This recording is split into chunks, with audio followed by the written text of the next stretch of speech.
Education group में आज आप अध्ययन करेंगे मीरा के पदों का।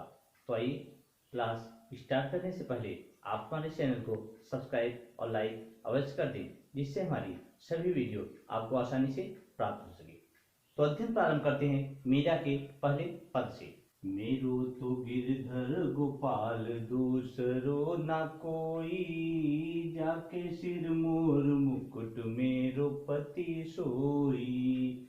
छाड़ी दई कुल की कानी कहा करी है कोई, संतन ढिग बैठी बैठी लोक लाज खोई। आंसुअन जल सींची सींची प्रेम बेली बोई, अब तो बेली फैली गई आनंद फल होई। कि दूध की मथनिया बड़ी प्रेम से बिलोई, दधी मति घृत काढ़ी लियो छाड़ी दई छोई। कि भगति देखी राजी हुई जगति देखी रोई, दासी मीरा लाल गिरधर तारो अब मोही। मेरे तो गिरधर गोपाल दूसरो ना कोई। तो इस प्रकार से मीरा ने पहले पद में अपने भावनाओं को, अपनी भक्ति को उजागर करते हुए श्री कृष्ण के प्रति व्यक्त किया है। मीरा जी कहती है मेरे तो गिरधर। गिरधर माने क्या होता है? देखिए, गिरधर बहुव्रीहि समास होता है। गिर को धारण करने वाला, यानी पर्वत को धारण करने वाला, जो अपने हाथों की सबसे छोटी उंगली पर श्री कृष्ण ने गोवर्धन पर्वत को धारण कर लिया था, तो उनको बोलते हैं गिरधर। गिरधर माने श्री कृष्ण होता है। गोपाल, गो माने गायों को, पाल माने पालने वाले, दूसरो न कोई। मीरा कहती हैं कि मेरे तो वो पर्वत को, गोवर्धन पर्वत को धारण करने वाले बाल गोपाल और गायों का पालन करने वाले अर्थात बाल गोपाल श्री कृष्ण के अलावा दूसरों न कोई, दूसरा मेरा कोई संसार में नहीं है। आप ध्यान रखिए, यहाँ गोपाल का अर्थ होता है, गो माने गाय और पाल माने पालने वाला, तो गायों को पालने वाला, और गोपाल माने बाल गोपाल से भी अर्थ होता है। जाके सिर, जाके माने जिसके, सिर माने सिर पर, मोर मुकुट, मोर का मुकुट बना हुआ है, और जिसके सिर पर मोर का बना हुआ मुकुट विद्यमान है, मेरो पति सोई, वही मेरा पति है। ऐसा मीरा जी कहती हैं।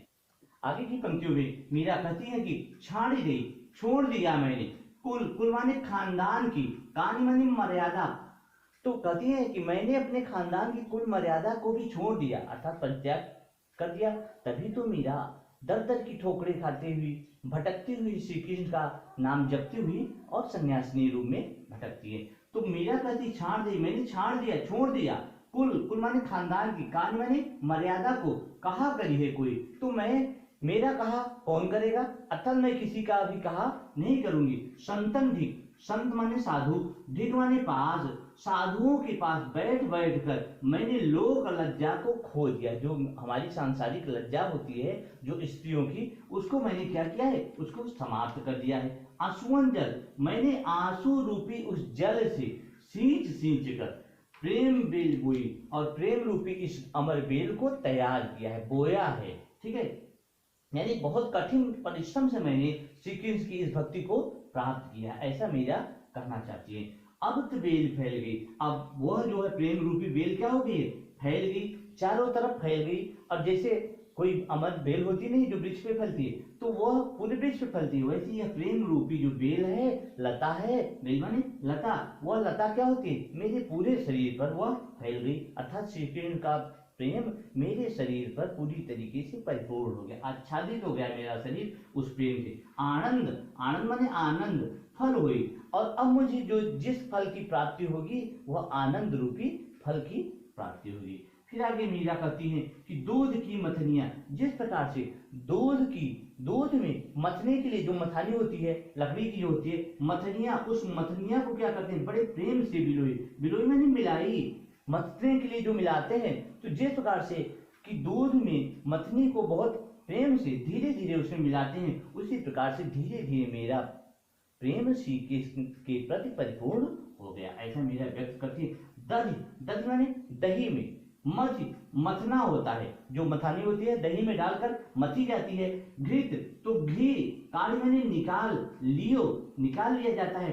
डारी दही, डारी माने छोड़ दिया जाता है, त्याग दिया जाता है। दही छोई, छोई माने क्या होता है, मट्ठा होता है, छाछ होता है। तो कहते हैं कि उसी प्रकार से जिस प्रकार से दही में मथानी को डालकर घी काट लिया जाता है, घी को निकाल लिया जाता है, किंतु मट्ठे को क्या किया जाता है, छोड़ दिया जाता है। तो डाल माने त्याग दिया जाता है, दही माने दिया और छोई माने मट्ठा। फिर आगे मीरा जी कहती हैं कि मेरी इस भगत देख राजी हुई, मेरी इस भक्ति को देखकर क्या हुआ, राजी हुई। राजी माने सहमत हुई।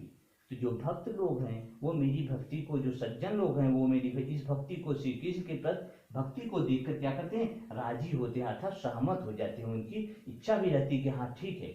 लेकिन जगत देख रही, यह संसार मेरे श्री कृष्ण के प्रति प्रेम को देखकर, कि मैंने जिस प्रकार से श्री कृष्ण को प्राप्त किया है, यह देखकर यह संसार क्या होता है, रोता है, उसे कष्ट होता है, बुरा लगता है उसे। दासी, दासी माने क्या होता है, सेविका होता है। तो मीरा अपने आप को श्री कृष्ण की सेविका बताती है। दासी बताती हुई कहती है, दासी मीरा लाल कहती है कि लाल, हे नंद के लाल, गिरधर, गिरधर माने गोवर्धन पर्वत को धारण करने वाले अर्थात श्री कृष्ण, हे नंद के लाल श्री कृष्ण, मीरा तुम्हारी क्या है, दासी है। तारो माने उद्धार करो। अब इस समय, मोहि माने मेरा, इस समय मेरा उद्धार तुम ही कर सकते हो, अर्थात इस संसार के भव सागर से, कष्टों से मुझे तुम ही मुक्ति दिला सकते हो। तो इस प्रकार से पहले पद में मीरा ने अपने भाव को व्यक्त किया है। आइए अध्ययन करते हैं मीरा के दूसरे पद का। और दूसरे पद में अगर आप ध्यान देते हैं तो दूसरे पद में मीरा श्री कृष्ण की भक्ति करती हुई कहती हैं कि पग घुंघरू बांध मीरा नाची, मैं तो मेरे नारायण सु आपई हो गई साची। लोग कहे मीरा भई बावरी, न्यात कहे कुलनाशी, कि विष का प्याला राणा भेजा, पीवत मीरा हासी। मीरा के प्रभु गिरधर नागर, सहज मिले अविनाशी, पग घुंघरू बांध मीरा नाची। तो इस प्रकार से मीरा कहती है कि मैंने अपने पैरों में घुंघरू, देखिए घुंघरू कब बनता है, जब कोई नृत्य करता है, जब कोई सांसारिक लज्जा का परित्याग करता है तो पैरों में घुंघरू बांधता है। तो पग घुंघरू बांध मीरा नाची। मीरा ने कहा मैंने अपने पैरों में सांसारिक लज्जा को त्याग कर मैंने अपने पैरों में श्री कृष्ण के उस नाम के घुंघरू बांध लिए हैं और मैं नाचती हूँ इनके उस प्रेम में मगन होकर। मैं तो मेरे नारायण सु माने नारायण की तरह ही, मैं तो अपने नारायण श्री कृष्ण की तरह ही मीरा कहती है। आप ही माने क्या होता है, आप ही माने अपने आप होता है, स्वयं होता है। तो मीरा कहती है मैं तो अपने नारायण की आप ही हो गई साची। साची माने सत्य कहती हूँ, मैं अपने नारायण की अपने आप ही हो गई, अर्थात श्री कृष्ण की भक्ति मुझे अपने आप ही प्राप्त हो गई। मैं सत्य कहती हूँ, उसमें जब मैंने बहुत अधिक प्रयास नहीं किया था। लोग कहते हैं मीरा भाई बावरी, बावरी माने पागल होता है। तो क्यों कहते हैं लोग मीरा को बावरी, इसलिए कहते हैं कि आप ही सोचिए, जो एक राजघराने की बहू हो, स्त्री हो, राजघराने की बेटी हो, और वह अपने घर का परित्याग करके, अपने उस सांसारिक मोह माया का परित्याग करके और सुंदर ऐश्वर्य को, धन दौलत को परित्याग करके और सामान्य से एक जीवन बिताए, दर दर की ठोकरें खाए, तो लोग उसे तो पागल ही कहेंगे। तो लोग कहे मीरा भेगावे। न्यात माने क्या होता है, कुटुंब होता है, कहे कुलनासी। अब कुटुंब का अर्थ होता है घर। तो घर के लोग, कुटुंब के लोग क्या कहते हैं, कुल माने खानदान, नाशी माने नष्ट, कि यह तो कुल खानदान को नाश करने के लिए इसका जन्म हुआ था, ऐसा लोग भी कहते हैं। यानी कुछ कहते हैं कि मीरा पगली हो गई है, और कुछ उसके घर के लोग क्या कहते हैं कि यह तो खानदान का विनाश करने के लिए इसने जन्म लिया था। विष का प्याला, जो जहर था उसका जो प्याला था, राणा कौन थे, मीरा के पति के छोटे भाई थे, उनके देवर थे। तो राणा जी ने क्या किया, मीरा को मारने के लिए विष का प्याला भेजा। पीबत जिसे पीती है मीरा हंसी, मीरा हंसकर उसे पी लेती है। तो मीरा के प्रभु, तो फिर भी मीरा उसको हंसकर पी लेती है, क्यों, इसलिए पीती है कि आज मुझे वास्तविकता का ज्ञान होगा कि क्या वास्तव में श्री कृष्ण की भक्ति मुझे प्राप्त हुई है। अगर प्राप्त हुई होगी तो मुझे कुछ नहीं होगा, और वैसा ही होता है।